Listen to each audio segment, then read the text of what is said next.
ライオン株式会社は9月1日より放映していた新 CM、システマハグキプラスプレミアム、忘れてない編について、CM 冒頭の効果音が緊急時の警告音に似ているとの指摘を受け、放映を中止することを3日に発表した。これを受けて、ライオンの公式サイトでは、システマハグキプラスプレミアム、CM、忘れてない編の放映中止を発表した。9月1日より放映している、システマハグキプラスプレミアムの CM、忘れてない編において、CM 冒頭の効果音が、緊急時の警告音に似ていて不安になるというご指摘をいただきました。当社は、ご指摘を真摯に受け止め、当該 CM の放映を中止いたします。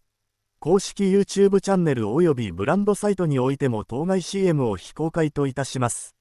そして、当該 CM においてはご指摘の部分を修正の上、再開する予定です。何卒、ご理解いただきますようお願い申し上げますとしている。また、担当者はエンカウントの取材に、CM はいくつかパターンがあるんですけども、ご指摘の CM に関しましては、CM 冒頭の効果音が、緊急時の警告音に似ていて不安になるという指摘もいただいておりますので、当社もこのご指摘を真摯に受け止めまして、当該 CM の放映は中止いたします。ご指摘いただいた CM については、速やかに中止の手配をしておりますので、実際の CM のオンエアが切り替わったりするのは、多少お時間がかかるのかもしれないのですが、私どもとしては手配をさせていただいておりますと回答した。